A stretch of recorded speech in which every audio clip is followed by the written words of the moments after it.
Hello and welcome back to the Essex Allotment Farm. For those of you who don't know me, my name is Alex. This is my commercial market garden, and in this really quick video I'm going to show you guys how you can get a lifetime supply of kale from just one plant. Taunton Dean.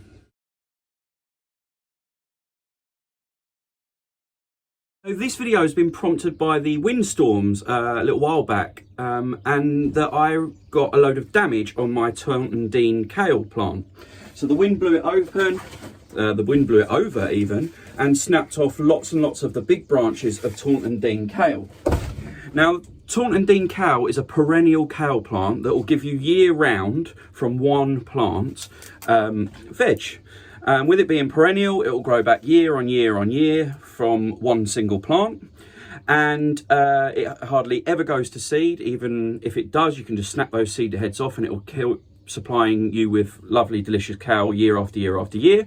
But it's really hard to get hold of, and the best way to get hold of it is get hold of one plant from a friend, an allotment neighbour or whatever, and then follow the steps in this video to take cuttings, which I'm going to do with the broken parts of my plant, and you'll get a lifetime supply of kale from just one plant. Now these plants will crop year after year after year after year, and you see some of them that go past 5, 6, 10 years old. However, to keep it fresh and really productive, especially in a commercial setting like mine, it's a great idea to take a few cuttings off of the plant every year and propagate new plants, so that after about 3 or 4 years, depending on how the plant's been doing and how heavily you've cropped it, you can replace those plants, a little bit like you can do with strawberry plants, for a new, younger, fresher plant, and start the whole process over again. So I'm going to be doing that now. I have one big mother plant back at home that, like I said, got a little bit wind damaged, and it's got a few broken branches, and I want to replace, or I'm in the middle of replacing that with some new plants up on the farm. So I did that this week, which I'll show you in a minute. They're cuttings that I've propagated over winter, and they've now gone out in the field. This weekend just gone, they've gone out into the bed where they'll sit for 5 or 6 years, like I said. And from those plants, I'll be taking cuttings for the years to come. But using the branches that have snapped off from my mother plant, I'm going to take some more cuttings now and show you how to do it. So you can see from this huge branch that's snapped off, as well as some of the smaller ones, I've got lots of opportunities to take cuttings and propagate new fresh plants from the shoots on this kale branch, if you want to call it. It does grow a bit like a tree, so I'm getting mixed up with my words between plant and branch and tree and God knows what else, because it does, if you get it right, look a little bit like a tree in years 2, 3 and 4. Anyway, I'm waffling already. I'm going to show you first of all where to take the cuttings from, then how I propagate new cuttings and how I bring them on into small plants. There's obviously loads of different ways you can do this. It's pretty standard cutting taking for anyone that is an experienced grower, but I'm going to bring you along for the journey anyway, so you can see how I do it. So all I've done for the moment is take off some of the big branches off of that big huge bit I had, just to make it a little bit more manageable. You can see it's just a normal single side stem. It starts to go quite woody at the base, and that's how I know it's a nice established piece. And what I'm looking for, and this is going to be quite hard for me to show on camera, are these adjoining areas where the main stem has got 3 or 4 new leaves coming out from shoot. So I found my first one, and that's quite a healthy looking one. It's got great leaves, it's in good condition, and it's got plenty of new leaves coming from the main stem, if this will focus here. So that's a better look at it. Look at the bit that I've just cut off there. As I was saying, you've got sort of a nice established large stem with 3 or 4 leaves coming out of it. Now the next thing I'm going to do is I'm going to strip this down, ready for potting on, or putting in a pot ready to create a new Taunton Dean kale plant out of this cutting. So I'm going to do that now. 1 second.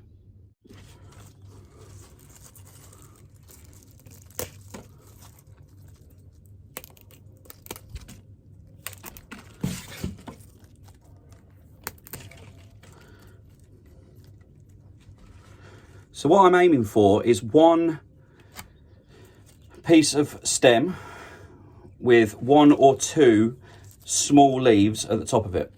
Now, I could even take that bigger leaf off because it's got two, I don't know how are you going to be able to see this, two small fresh leaves at the top of this shoot that I've just taken it off. So you remember what that looked like a couple of minutes or a minute or so ago, nice big, but I've taken all those big leaves that will sap the energy out of the plant, and I'm going to use this as my cutting, just one big, well, medium-sized leaf and a tiny little one.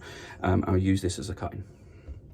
So what I'm going to do now is just take the bottom of this cutting off just below the node and give it a nice clean edge for it to root from.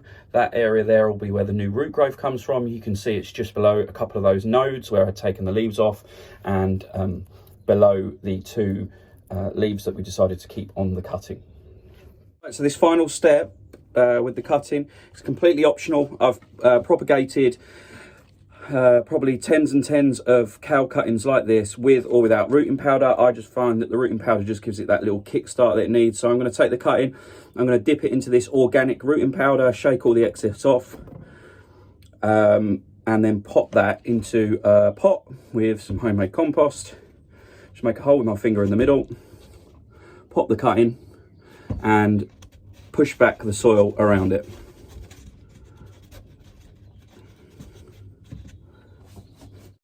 And it is as simple as that. So that is one that I've propagated right here, right now, live on March the 1st. I'll obviously can get thousands, well not thousands, but tens of cuttings off the rest of the big branch that you've seen. So I'm going to carry on doing that, but I'm not going to take you through it again. This is just a quick video. I'll pop up on the screen the ones that I did just before winter, some footage of those back home, and I'll put up on the screen then what they look like now when I'm planting them out into the field.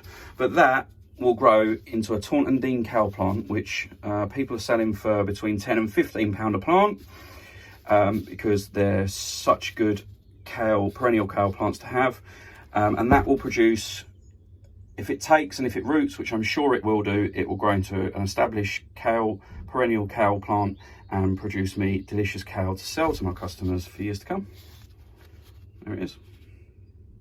The final thing before I put those images up is I will put this now in a unheated greenhouse, or it might stay in my shed, which is unheated but south facing with, it's a potting shed, so it's got nice glass front. They would survive inside this time of year. This is a great time of year to do these, obviously with it being spring coming up, everything, the weather's improving slowly, and yeah, these should absolutely fly from this point onwards. That's where I'll be keeping mine, and when they're big enough, about maybe a foot tall, they'll be going into the field.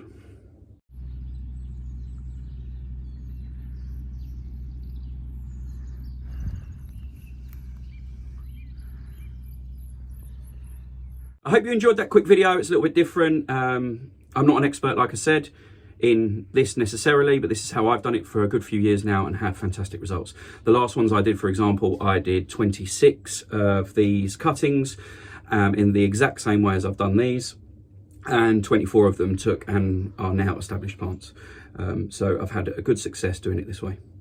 Right, thanks for joining me on this video. Hit the like button, subscribe, do all that stuff that helps my channel grow. Bye bye.